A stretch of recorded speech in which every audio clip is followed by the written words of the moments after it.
इस question number 9 को जो हम सॉल्व करने जा रहे हैं, इसमें पॉइंट m दिया गया -14, m पॉइंट दिया गया -1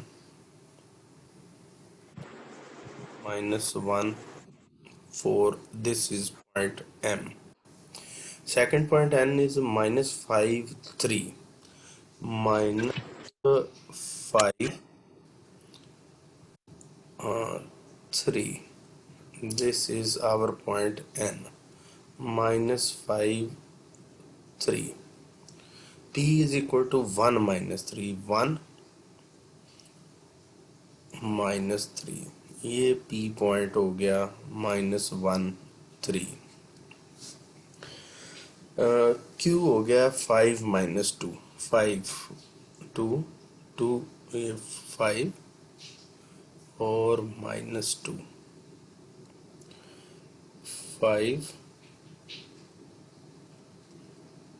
-2.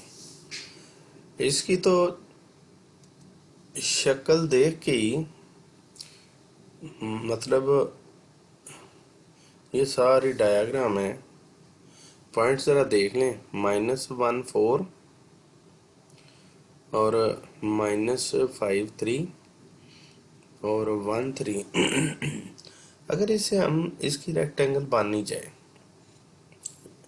मतलब ये तो क्वाड्रिलेटरल बन सकती है, यानी a closed figure having 4 vertices या 4 साइड्स, लेकिन इसकी कोई शेप इस जैसी तो कम से कम नहीं लग रही.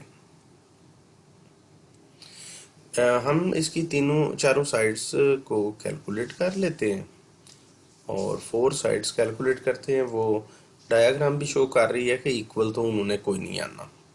पहले हम करते हैं एम एन डिस्टेंस फाइंड करते हैं. एम एन डिस्टेंस अगर फाइंड करना है आपने, तो एम एन होगा -1 -1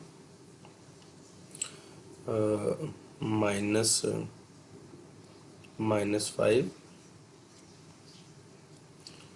फिर 4 -3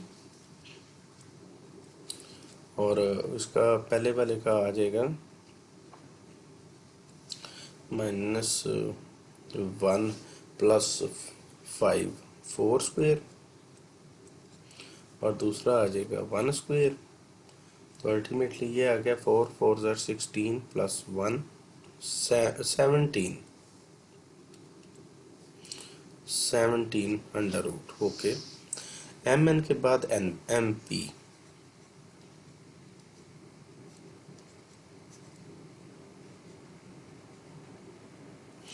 एम पी डिस्टेंस जो है वो हो जाएगा -1 -1 और ब्रैकेट +4 -3 होल स्क्वायर. पहला वाला तो 0 आ गया, दूसरा वाला 1 आ गया और ये 1 square root which is equal to 1. फिर P और एक पॉइंट के नीचे Q है, ये PQ डिस्टेंस अगर फाइंड करें तो PQ डिस्टेंस जो है वो आ जाएगा, इधर से शुरू करना है, 5 -1 5 -1 whole square -2 -3 whole square 5 +1 6 square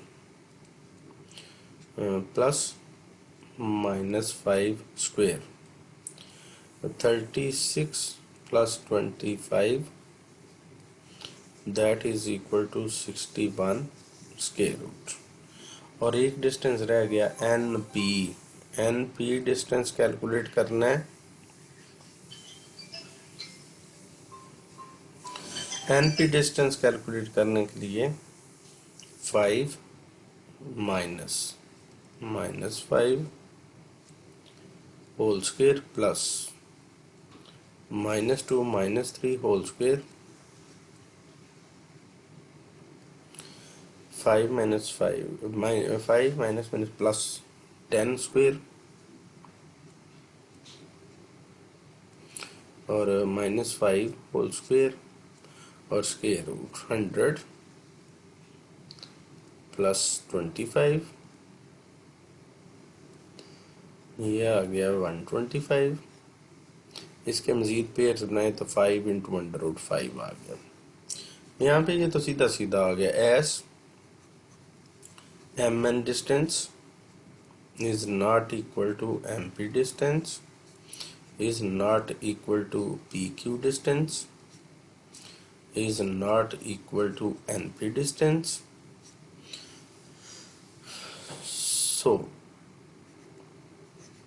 it is not a